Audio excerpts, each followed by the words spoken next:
Queridos irmãos, queridas irmãs, a paz do Senhor Jesus Cristo seja com todos vocês.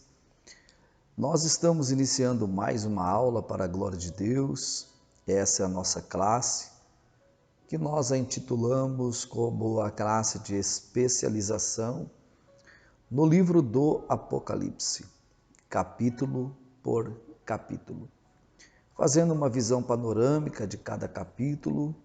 Hoje nós estamos no capítulo 8, essa é a nossa aula de número 17, e junto com a aula de hoje vocês estão recebendo aí este PDF com este conteúdo, né? São duas páginas de conteúdo que nós vamos tratar aqui desse capítulo 8 deste livro para a glória do Senhor nosso Deus. Então eu vou me recorrer ao texto bíblico, né?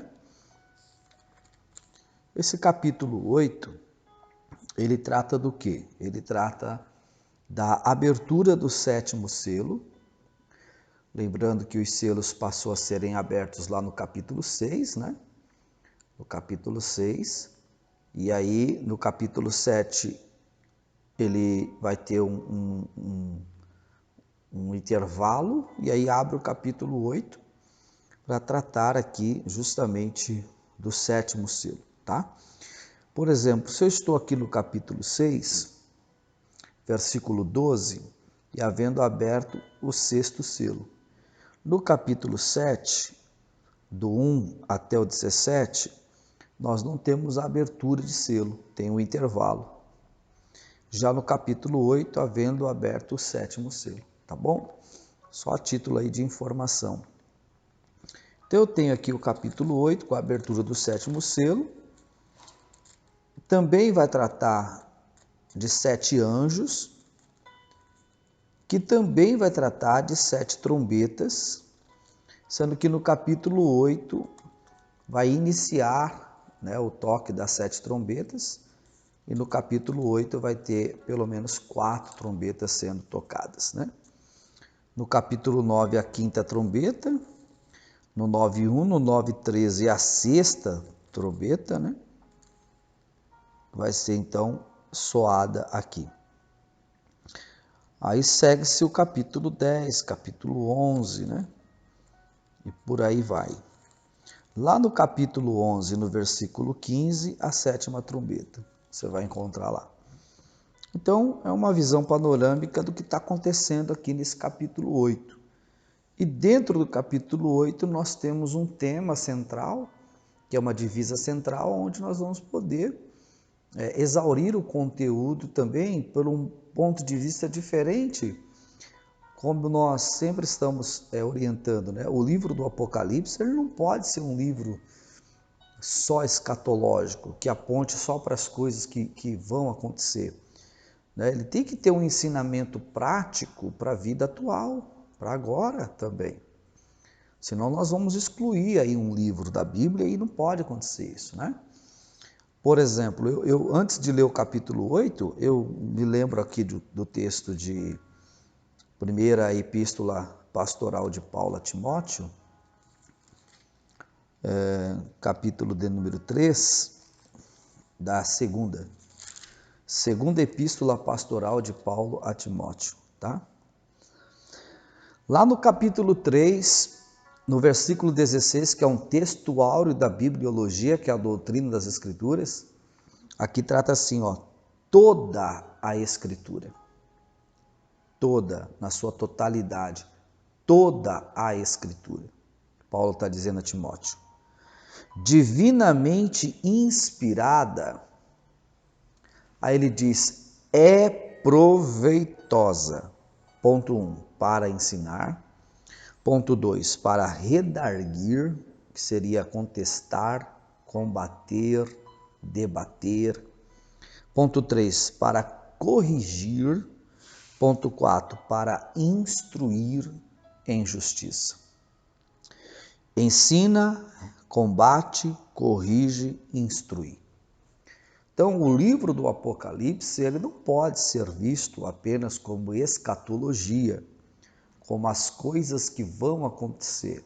ele precisa ser visto também para nós como um livro que esses 4 pontos aqui são úteis para a vida cristã, para ensinar, para combater, para corrigir, para instruir. Ok? Então é importante isso para nós, como servos de Deus, como leitores, né, das Escrituras Sagradas. Então vamos ler agora então o capítulo 8, mas não com uma mente escatológica. Por quê? Porque numa mente escatológica, então nós teríamos que estar estudando escatologia bíblica e não o livro do Apocalipse, no sentido exegético, no sentido querigmático, que é o sentido da pregação, do ensino, do corrigir, do instruir, né? Então, seria mais fácil para nós estudarmos escatologia bíblica, escatologia 1, 2, e aí nós teríamos então todo o estudo escatológico do livro. E é disso que eu quero sair. Eu quero te mostrar que o livro não tem só isso. Ele não pode ser visto só desta forma. Ok? Glória a Deus. Vamos lá. Então, o capítulo 8 diz assim: havendo aberto o 7º selo, fez silêncio no céu quase por meia hora. Muitas especulações há sobre essa questão de silêncio no céu.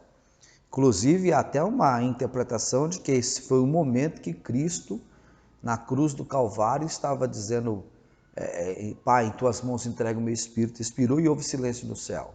Não tem nada a ver com isso lá. Não tem nada a ver. Estou aqui numa 7ª trombeta. Não tem nada a ver com Cristo na cruz. Nada a ver. A igreja já foi arrebatada à altura desse texto aqui. Então, não é isso. Então, são mais especulações. Então, o que seria isso? Não sabemos. Não sabemos. Uma resposta mais saudável, sem ferir muito a escatologia bíblica aí, uma resposta mais saudável é que esse intervalo, esse tempo, né, de meia hora de silêncio no céu, é justamente para uma reflexão do juízo que vem na sequência. Porque depois de meia hora de silêncio, aí o negócio foi feio, porque depois da abertura do selo, do 7º selo, vai vir as trombetas. São 7 tocar de trombetas, então não pode esquecer das taças, né? Tem taças, tem ais. Então essa meia hora é mais ou menos isso, ó. Se prepara até, porque o que vem depois dessa meia hora aí é realmente o juízo divino. Então, sem ferir muito o texto, o resto é tudo especulação, tá? Verso 2: E viu 7 anjos que estavam diante de Deus, e foram-lhe dadas 7 trombetas. Então vejam, diante do trono de Deus há 7 anjos. São 7 anjos, são 7 trombetas, ok? Vai vendo isso aqui, tá? A abertura do 7º selo, 7 anjos, 7 trombetas. Vendo como o céu trabalha bastante com os números, né? O número 3, que é a pessoa do Pai, do Filho e do Espírito Santo, né? O número 7, que é a perfeição divina nas suas obras. Até o juízo de Deus é perfeito, né? Até o juízo de Deus é perfeito. Glória a Deus por isso. E aí vem os 7 anjos que assistem, eles estão diante do trono. Tá? Esses são os anjos que assistem diante do trono, porque tem anjos diante do trono, tem anjos por cima do trono, que são os serafins, Isaías capítulo 6, e tem anjos por debaixo do trono, que são os querubins de Ezequiel capítulo 1, verso 10 a 28. Tem anjos ao redor do trono, aí Apocalipse capítulo 4, Apocalipse capítulo 5, sem se contar os anciões à direita e à esquerda do trono. Então, você está tendo uma visão aí meio que panorâmica, né, dessa questão do trono e os seres angelicais.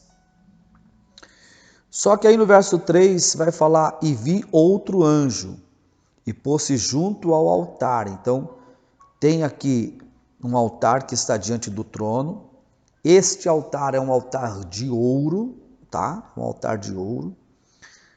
Esse anjo tem um incensário de ouro, E foi-lhe dado muito incenso para o pôr, agora veja, com as orações de todos os santos, sobre o altar de ouro que está diante do trono. Então, vamos lá, diante do trono tem um altar, esse altar é de ouro, tem um anjo com incensário, este incensário também é de ouro, e dentro desse incensário tem as orações de todos os santos, que são depositadas neste altar de ouro que está diante do trono de Deus. A gente vai falar na aula de hoje especificamente sobre isso. Mas vou continuar lendo o versículo 4. E a fumaça do incenso subiu com as orações dos santos, desde a mão do anjo, que está com o incensário, até diante de Deus. E o anjo tomou o incensário e o encheu de fogo do altar e o lançou sobre a terra. Então, olha só, e houve depois, ponto 1, vozes, ponto 2, trovões, ponto 3, relâmpagos, ponto 4, terremotos. Vozes, trovões, relâmpagos e terremotos, 4 coisas. Por quê? Porque é a maneira como Deus fala na eternidade.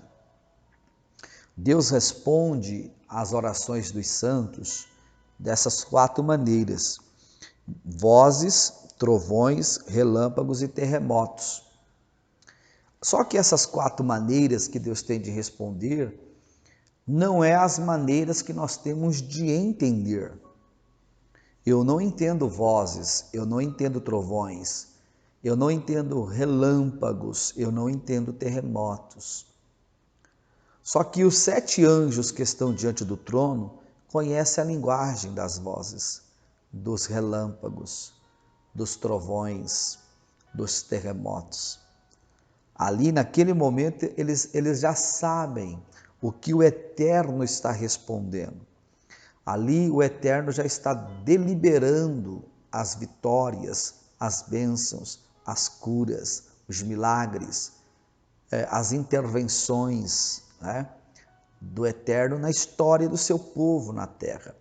E esses seres angelicais entendem essa linguagem.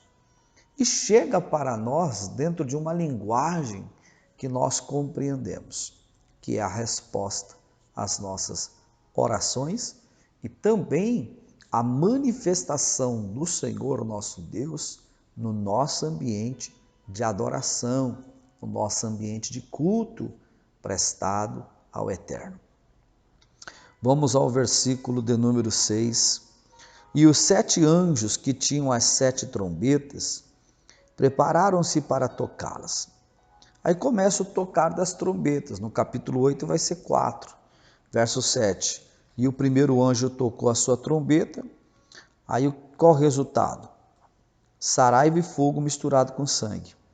E foram lançados na terra, que foi queimada na sua terça parte. Queimou-se a terça parte das árvores e toda a árvore verde foi queimada. E o segundo anjo tocou a sua trombeta e foi lançada no mar uma coisa como um grande monte ardendo em fogo, e tornou-se em sangue a terra a terça parte do mar. E morreu a terça parte das criaturas que tinham vida no mar, e perdeu-se a terça parte das naus. E o terceiro anjo tocou a sua trombeta e caiu do céu uma grande estrela ardendo como uma tocha, e caiu sobre a terça parte dos rios e sobre as fontes das águas. E o nome da estrela era Absinto, e a terça parte das águas tornou-se em absinto. E muitos homens morreram das águas, porque se tornaram amargas. E o quarto anjo tocou a sua trombeta, e foi ferida a terça parte do sol, e a terça parte da lua, e a terça parte das estrelas, para que a terça parte deles se escurecesse, e a terça parte do dia não brilhasse, e semelhantemente à noite. E olhei e ouvi um anjo voar, pelo meio do céu, dizendo com grande voz: Ai dos que habitam sobre a terra, por causa das outras vozes das trombetas dos 3 anjos que hão de ainda tocar. Então está aí a leitura do texto. Pela leitura temos uma ideia clara do que está acontecendo dentro do texto, que é algo que ainda vai acontecer, porque é dentro de um período denominado biblicamente por grande tribulação, dos 3 anos e 6 meses finais desta grande tribulação, entendendo que os primeiros 3 anos e 6 meses iniciais é de falsa paz. Então vai desencadear-se, né, o que está aqui descrito profeticamente, escatologicamente, né, na palavra do Senhor. Esse é o texto e esta é a ideia do texto. Diante do texto, como nós não vamos trabalhar com a escatologia bíblica, porque não é esse o objetivo da especialização do livro, e sim o objetivo da especialização do livro é poder pregar sobre este livro hoje, para agora, mas não tratando somente da escatologia, mas mostrar que tem coisas aqui que podem e que são para hoje, para o agora. Então, no nosso PDF, nós estamos na aula 17, a base é o capítulo 8, o versículo 1 a 13. Estruturalmente falando, o capítulo 8 tem 13 versículos. Abrimos com uma introdução. Uma das coisas que mais me chama a atenção em Apocalipse é a proatividade que o texto bíblico nos oferece. Por que proatividade? Porque ele pode ter lá um contexto histórico, ele pode ter um contexto cultural, ele pode ter lá um contexto profético, ele pode ter, como de fato tem, profético, escatológico, é muito rico, ele pode ter contexto tipológico. Então ele é proativo. Um texto pode me levar para muitos lugares dependendo do contexto que eu possa utilizar, o que a interpretação do texto me permite utilizar. Então é muito proativo este livro, por isso que eu não posso ficar somente olhando ele pelos olhos da escatologia bíblica, se ele tem tantos ramos importantes que pode me oferecer. Por exemplo, como o título do nosso livro mesmo diz, pregando de maneira descomplicada, o livro do Apocalipse. Tem pessoas que não gostam nem de ler este livro, principalmente do capítulo 6 para frente. Se ele está no capítulo 1 do Cristo glorificado, capítulo 2 e 3, as igrejas da Ásia Menor, capítulo 4, o céu pelo lado de dentro, capítulo 5, o Cordeiro que venceu. Começou o capítulo 6 falar da abertura dos selos, as pessoas começam a fugir. Elas têm dificuldade de entender, de ler, de estudar, de pregar, inclusivamente, né? Sobre isso. E aqui a gente vê isso aqui, tá? Uma mensagem tremenda que nós vamos observar aqui. Digo descomplicado porque eu não vejo o livro somente como escatologia bíblica. Consigo entender que o livro também serve para hoje. A mensagem do livro do Apocalipse, ao meu entender, é contemporânea, ou seja, atualíssima, né? Na mensagem de hoje, por exemplo, estamos diante de 2 doutrinas bíblicas. Mas que doutrinas serão essas? A doutrina da oração e da adoração. Percebam isso? Nós temos 2 doutrinas aqui tremendas. A doutrina da oração e da adoração. Está no capítulo 8 do Apocalipse. Então eu não preciso ficar só sendo escatológico neste livro. Eu posso pregar isso no domingo à noite à congregação, sem levá-las à escatologia, não porque não merece, não é isso. Estou tentando te mostrar que não tem só isso no livro. O livro pode ser utilizado para hoje, porque se eu usar ele no campo da escatologia, eu vou ensinar à igreja o que vai acontecer. Mas eu preciso também trazer alguma coisa para a igreja para o agora, para a vida prática, para a vida cristã. E é isso que nós estamos fazendo aqui, nessa especialização capítulo por capítulo. Por exemplo, eu escolhi um tema para este capítulo: a importância da oração e da adoração.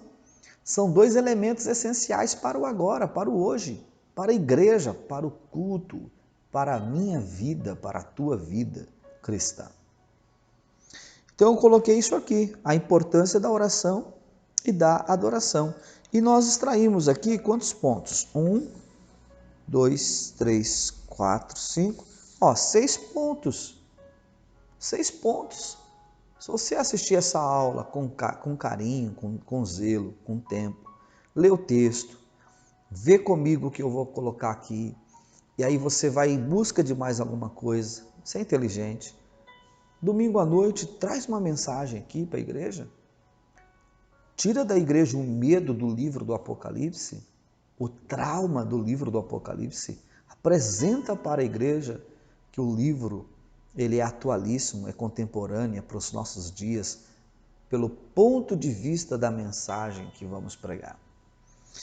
A importância da oração e da adoração. Em primeiro lugar, a essência facultada. A essência facultada? Como assim?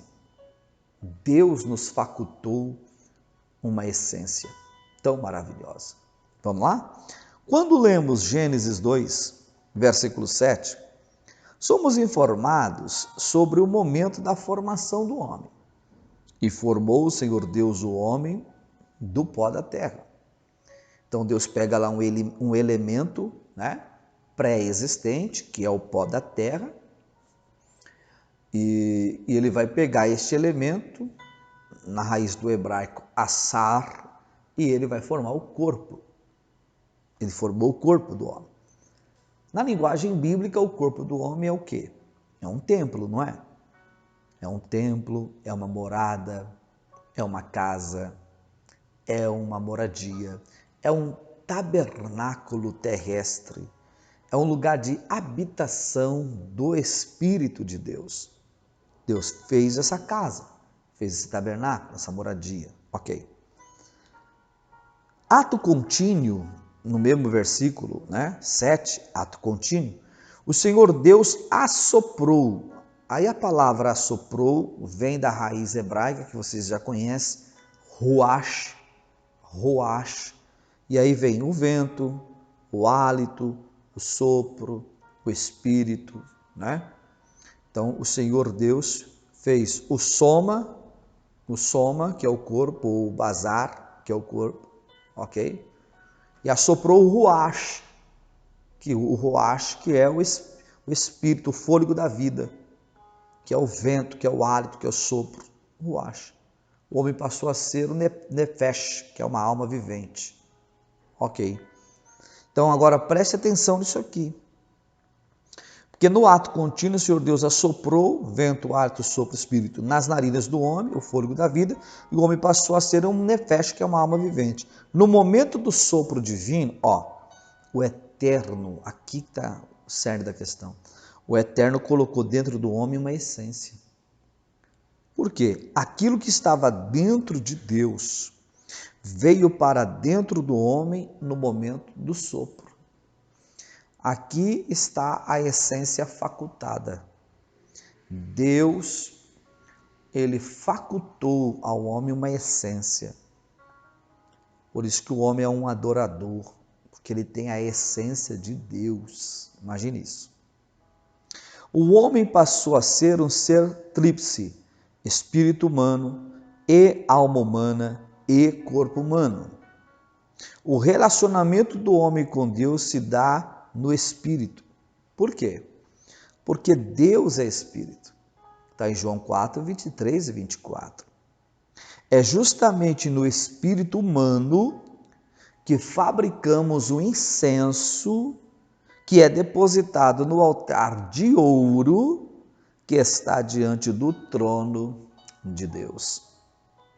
Apocalipse capítulo 8, versículo 3, 4, 5.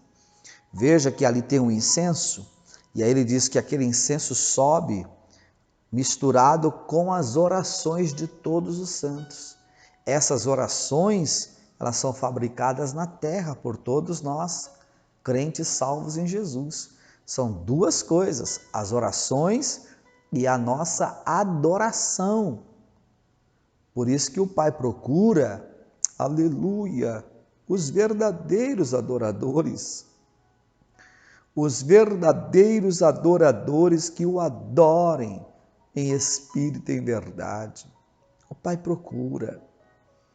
Então, une a oração com a adoração, com o incenso, porque eu tenho a essência. Para fabricar um incenso, tem que ter a essência.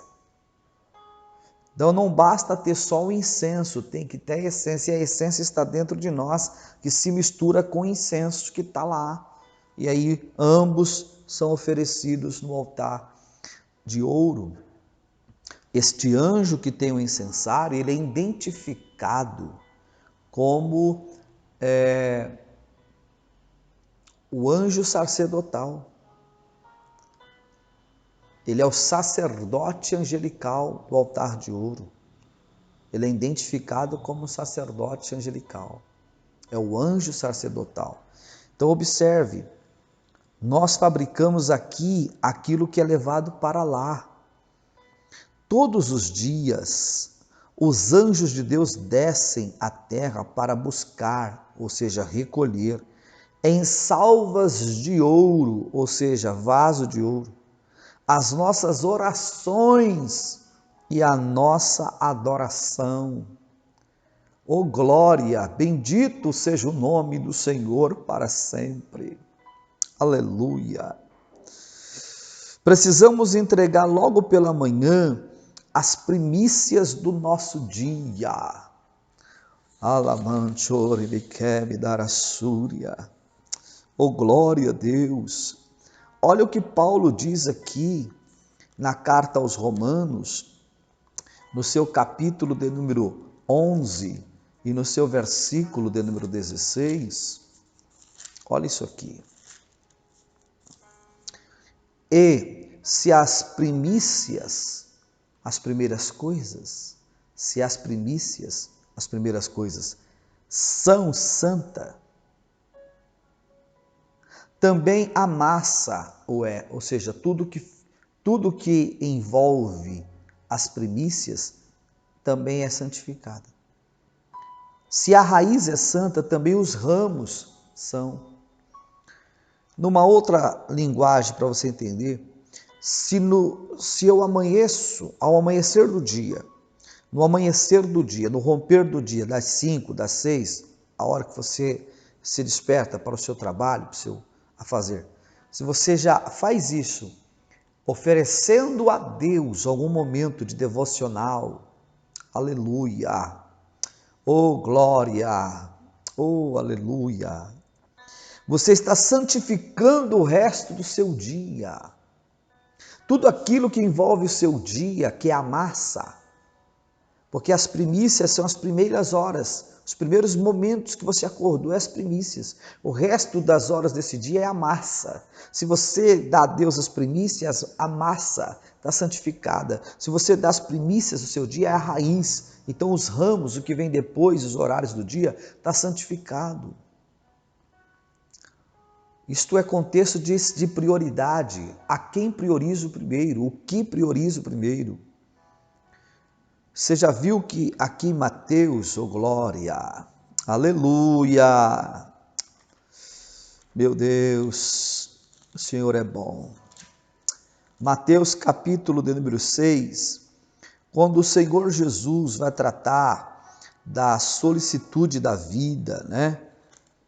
Aí ele usa uma expressão no verso 26. Mateus 6 e 26. Olhai para as aves do céu, que nem semeiam, ponto 1, nem cegam, ponto 2, nem ajuntam em celeiros, ponto 3. As aves dos céus, elas não semeiam, elas não recolhem, elas não guardam. Mas o texto diz assim: e o vosso Pai, pateriologia, paternidade divina, Pai celestial, as alimenta, provê, sustenta, ok? Aí ele diz assim: não tendes vós muito mais valor do que elas? Ora, então por que que o Pai alimenta as aves que não semeiam, não colhem e não guardam? Por que que o Pai faz isso? Porque a primeira coisa que as aves fazem ao romper do dia é cantar. Então elas entregam as primícias para Deus todos os dias. As aves entregam a Deus as primícias todos os dias. E quem honra a Deus é honrado por Deus.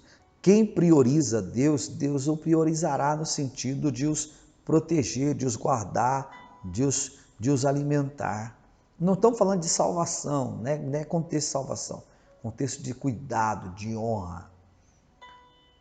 Então isso é importante para nós. Está no capítulo 8 do Apocalipse, está vendo? Eu não preciso ser escatológico num capítulo desse, com tanta riqueza que eu tenho aqui. Então nós precisamos entregar as primícias. Em Zacarias capítulo 6, verso 1 a 8, lemos a respeito dos anjos que saem em carros puxados por cavalos. Aí lá você pode ler, eu não vou ler, você pode ler o capítulo 6 lá, do 1 a 8, você vai encontrar lá cavalos nas cores vermelhos, pretos, brancos, grisalhos. Não tem nada a ver com os cavaleiros do Apocalipse, com os cavalos que saem no capítulo 6 do Apocalipse. E outra coisa, para de ficar dando para o diabo aquilo que ele não tem. Porque quando aparece cavalos na Bíblia, todo mundo quer colocar cavalos para o diabo. Se é em Apocalipse é do diabo, se é em Zacarias é do diabo. Poxa vida! Quem foi que criou todos os animais foi Deus, e quem deu nome a todos os animais foi Adão. Está em Gênesis capítulo 2, versículo 18 e 19. Leia a Bíblia, pelo amor de Deus. O diabo não tem nada. Os cavalos pertencem ao Senhor, ele tem um aras nos céus. É uma coisa linda, coisa maravilhosa. São carros puxados por cavalos. Imagine a cena, meu Deus do céu. O cavalo preto, por exemplo, se você ler lá Zacarias 6, verso 1 a 8, o cavalo preto, ele vem para a terra. Olha isso. Os anjos vêm buscar as orações e os cânticos que a igreja fabrica aqui na terra. Para pensar uma coisa. A única coisa que move o trono de Deus é o altar de ouro. Só que o altar de ouro depende do incenso que é depositado lá. Só que não dá para pôr o incenso sem a essência. E a essência é fabricada aqui, com a oração e a adoração. Então sobe a essência, junta com o incenso, lançado no altar de ouro, para Deus receber. É onde o trono de Deus se move e Deus libera vozes, trovões, relâmpagos e terremotos. Os 7 anjos entendem o que são as vozes, trovões, relâmpagos e terremotos e liberam, autorizam com a autoridade de Deus as vitórias, livramentos, as curas, os milagres que nós precisamos dar respostas às nossas orações e a manifestação da sua glória no culto por meio da nossa adoração. Agora, quem produz? Quem fabrica? Somos nós. Por isso que é um cântico no céu, no capítulo 5, verso 9 do Apocalipse, e cantavam um cântico novo. Quem fabrica o cântico novo? A igreja. Todos os dias nós fabricamos um cântico novo para o altar do incenso, através da oração e da adoração. Nós somos responsáveis por mover o trono. Se o trono não se move, não tem resposta. Deus, ele não ouve com os ouvidos. Deus ouve com as narinas, porque ele recebe. E nisso que ele recebe aqui, ó, ele já sabe o teu nome, o teu endereço, tua necessidade, o dia, a hora que você orou e adorou e cultuou, e já tem resposta. Já tem resposta. Esse cálice da oração, esse vaso de ouro, ali é depositado todas as nossas orações. Então ele vai enchendo. Vai chegar uma hora que ele vai transbordar. Então quando ele transborda, é a hora da resposta. É a hora da resposta. Se nós não oramos, não tem resposta. Entendeu? Não é que ele pegou aqui a oração, colocou no vaso e Deus vai responder. Tem que transbordar. O cálice tem que transbordar. Então suba a minha oração como incenso. Aí ela vai transbordar esse vaso. No dia que ela transbordar, É o dia da resposta. Meu Deus, que coisa linda. Então os anjos vêm buscar as orações e os cânticos que a igreja fabrica aqui na terra. Quando eles não encontram aquilo que vieram buscar, detalhe, hein?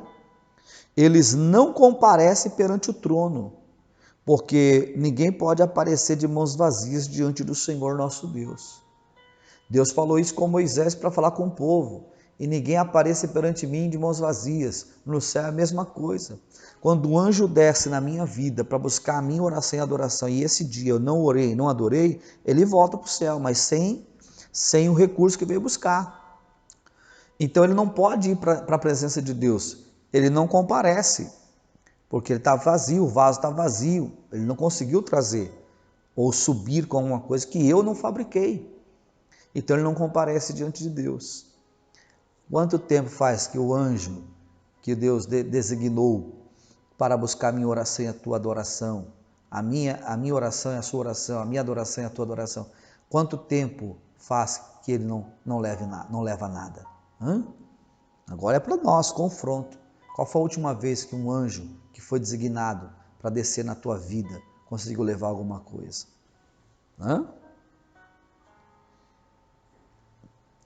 Então eles voltam, mas eles não podem comparecer diante de Deus. A igreja já tem a essência, porque ela foi facultada. Somente a igreja pode fabricar um cântico novo, tá vendo? A cada dia para ser depositado no altar de ouro. Então nós somos responsáveis pelo mover do trono. Se fabricarmos o incenso por meio da essência que já temos dentro de nós, de um adorador, de um orador, de alguém que tem relacionamento, intimidade. A nossa comunhão foi restaurada pelo sangue do Cordeiro. Nós fomos reconciliados com Cristo pelo sangue do Cordeiro, reconciliado com Deus por meio de Cristo. A ponte foi criada novamente. Cristo é o nosso pontífice. Nós temos livre acesso ao Santíssimo Lugar, em Hebreus 10, 19 e 20, pelo sangue de Cristo. Não tem mais véu de separação. Nós o adoramos e nós falamos com o Senhor perante o trono da sua graça, para que no tempo oportuno sejamos respondidos. Isso é lindo, lindo demais. O salmista salmodiou no Salmo 141, verso 2. Ele disse assim: suba a minha oração perante a tua face, como incenso. Como incenso.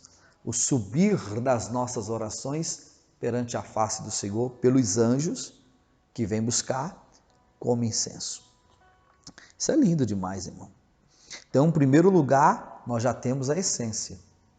Você só não fabrica se você não quiser, porque a essência já está dentro de você. Todo incenso depende da essência. Não adianta ter o incenso. Não há possibilidade de ter o incenso sem a essência. Todo bom perfume saiu de uma essência verdadeira. Aleluia! Oh glória! E a essência está dentro de nós. Eita, que mensagem para a igreja, hein? Que mensagem hoje para a igreja. Em segundo lugar, as especiarias aromáticas. Por quê? Por que essas especiarias aromáticas? Como assim? Bom, já fomos informados que dentro de nós está a essência que recebemos do Senhor nosso Deus. Com essa essência, podemos orar e adorar. Glória. Amém.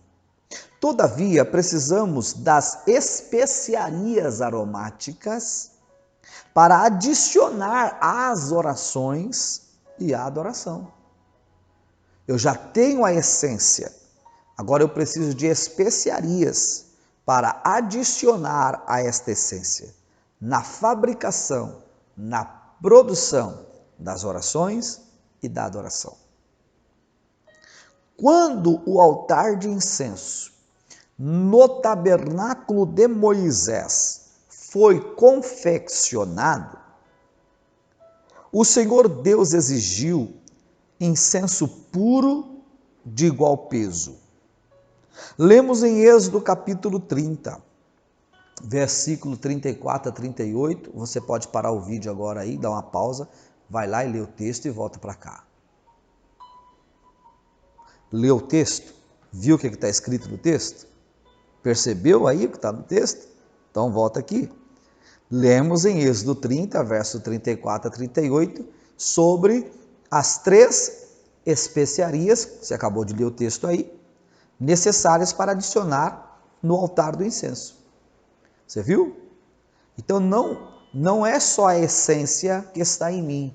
Eu preciso de 3 especiarias, porque o incenso ele tem que ser puro e de igual peso. Ele tem que ser puro, não pode ser impuro. Não pode ter a mistura com as coisas que Deus não agrada. E ele tem que ter igual peso. A oração, a adoração, o culto tem um peso só. Ele não pode ter variações. Então veja, não basta só adorar, tem que ter as especiarias. Não é o suficiente orar. As orações precisam subir. Tem muita gente que está adorando, mas quando falta as especiarias, essa adoração só fica aqui. Tem muita gente orando, mas quando falta as especiarias, a oração não sobe. É importante ter a essência junto com as especiarias para que fabriquemos o incenso puro de igual peso. Então, em segundo lugar, precisamos das especiarias aromáticas. Essência e especiarias. Já descobrimos aí na leitura do Êxodo 30, 34, 38, quais são as especiarias. São 4 as especiarias. Estoraque é uma, ônica é a outra, o gálbano é a outra e o sal é a outra. São 4 especiarias que são somadas à essência para fabricar o incenso puro de igual peso que vai sobre o altar. Olha que coisa tremenda, hein? Apocalipse capítulo 8, verso 3, 4, 5, isso aí. Olha que mensagem poderosa nesse capítulo, né? Louvado seja Deus. Começou uma chuva agora maravilhosa, hein? Olha. Então vamos pensar nisso. Em terceiro lugar, precisamos da estoraque. Em quarto lugar, precisamos da ônica. Em uma outra versão pode estar ônicha. Em quinto lugar, precisamos do gálbano. E em sexto lugar, precisamos do sal. São os 4 pontos restantes. Então vamos ver? Em terceiro lugar, precisamos da estoraque. A palavra estoraque no hebraico significa gotas, pingos. Estoraque é um arbusto de origem asiática, que produz uma resina, agora veja, espontaneamente. Ou seja, não precisa ser cortada, machucada para produzir, pois já o faz de maneira voluntária. No sentido querigmático quer dizer querigma quer dizer pregação, no sentido querigmático, no sentido da pregação da palavra, observe, podemos aplicar a nossa vida de adoração ao Senhor nosso Deus, a estoraque. Por quê? Nosso culto ao Senhor precisa ser espontâneo, sincero e verdadeiro. Precisamos adorar a Deus voluntariamente, sem necessidade de sermos feridos ou machucados para poder produzir uma adoração ao Pai.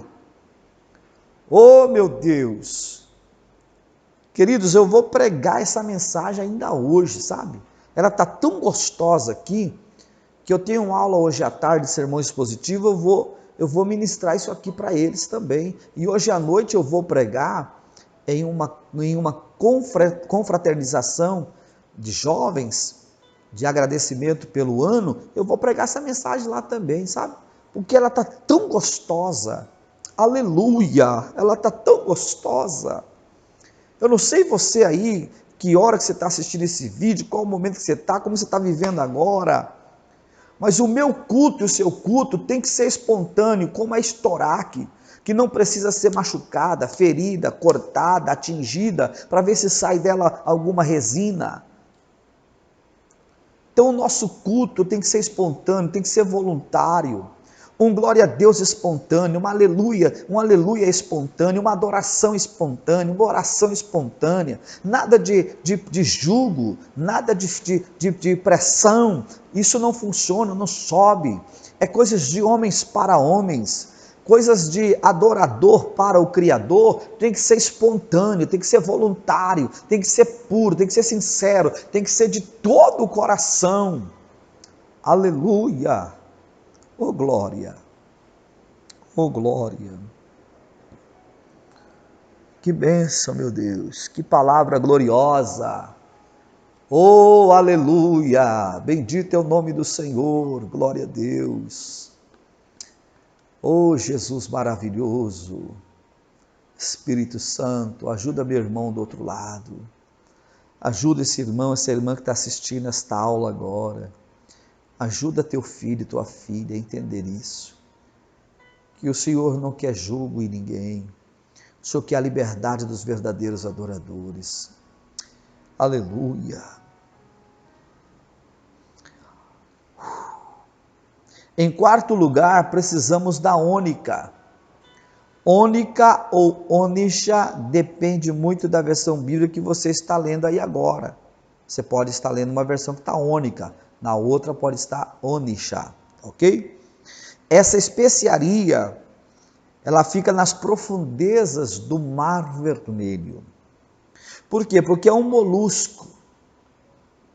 É um molusco, tá? Ou um caranguejo ali da família dos estrômbolis, que vive nas águas profundas. Olha isso. E em suas conchas há membranas fibrosas e odoríferas, né, que é do odor, odoríferas, e que quando são queimadas, passando pelo fogo, meu Pai, aleluia, quando queimadas, exalam um aroma suave e duradouro. Então veja, quando são queimadas, quando passa pelo fogo, aí elas exalam, liberam um aroma, um cheiro suave. No sentido querigmático da palavra, podemos aplicar a nossa vida de oração. Sim, observe, o salmista disse que um coração quebrantado, olha, um coração quebrantado, Deus não desprezará. Salmo 51, 17.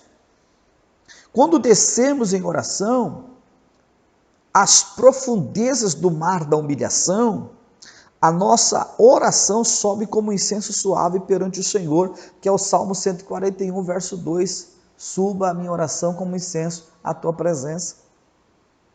Então a ônica, ou a ônicha, ela fala do quebrantamento interno, da humilhação interna, do me humilhar, da minha descida nas mais profundas humilhações, para ali ser lapidado, para que ali a minha carne seja queimada, para que a essência do verdadeiro adorador possa subir, mas em forma de oração. Nas minhas humilhações, nos meus quebrantamentos, nas minhas orações, eu estou como a busca de uma ônica nas profundezas de um mar. E o Senhor exigiu isso para pôr lá no altar do incenso. Que isso? Na mesma proporção que eu subo na adoração, eu desço na oração. É um Deus que me enxerga quando estou subindo, é um Deus que me enxerga quando estou descendo. Quinto lugar, precisamos do gálbano. O gálbano é simples de achar, não precisa subir aos montes da Líbia e da Pérsia para encontrá-lo, não precisa descer às profundezas do mar também. Mas o processo que o gálbano passa para se extrair dele o seu aroma ou o seu perfume é doloroso. O gálbano precisa ser pisado e moído. Pisado e moído. Observe, no sentido querigmático da palavra, podemos aplicar a nossa vida cristã. Ser pisado e moído para extrair a essência que está dentro de nós. A estorá que está no meu corpo, que é o soma, o bazar. A única está na minha alma, na minha psique, na minha nepesh. O gálbano está no meu espírito, no meu zoe, no meu ruache. Um culto completo no altar do Senhor, porque aonde tem a estorá, que é a única, o gálbano, tem o corpo, a alma e o espírito. Deus não quer uma adoração somente de um lado da minha vida. Deus não quer uma oração que venha apenas de um lado da minha vida. Por isso que o Paulo vai dizer em 1 aos Tessalonicenses 5:23, e o mesmo Deus de paz vos santifique em tudo, e todo o vosso espírito e alma e corpo. Ele diz que tem que estar irrepreensível a nossa tricotomia para o dia da vinda do Senhor. Deus não quer só coração, Ele quer todo o nosso ser, da maneira que criou e formou, espírito, alma e corpo, estoraque, ônica e gálbano. Olha que coisa tremenda. Eu adoro a Deus no meu espírito, a minha alma sente, o meu corpo expressa por fora o que a minha alma está sentindo de alegria por causa de um culto verdadeiro no meu espírito. Isso é uma coisa linda. E por fim, em sexto lugar, precisamos do sal. Por quê? Porque o sal é o tempero, porque o sal é o sabor, porque o sal é o gosto. Não adianta ter beleza, tem que ter sabor. Não adianta ter performance, tem que ter tempero. No sentido querigmático da palavra, o sal fala de lágrimas. Eita! Em um culto a Deus precisa haver lágrimas. Precisa haver o tempero das lágrimas na oração, na adoração e nas aflições. Tudo isso será depositado no altar. E quando tudo isso for depositado no altar, a seu tempo, o cálice vai transbordar. Aí o Pai, e quando ele recebe pelas narinas, que ele aspira, que ele sabe quem é, pelo sabor, pelo tempero, aleluia, pelo gálbano, pela única, pela estoraque, da essência que está saindo, ele libera as vozes. Ele libera os trovões, os relâmpagos, os terremotos, os 7 anjos que assistem, entende tudo e, mediante a ordem do Altíssimo, eles lideram as carruagens de fogo, com carros e cavalos de fogo, que descem à terra todos os dias para trazer as vitórias, as respostas, as curas, os milagres, livramentos. Aleluia! Isso é só para quem crê.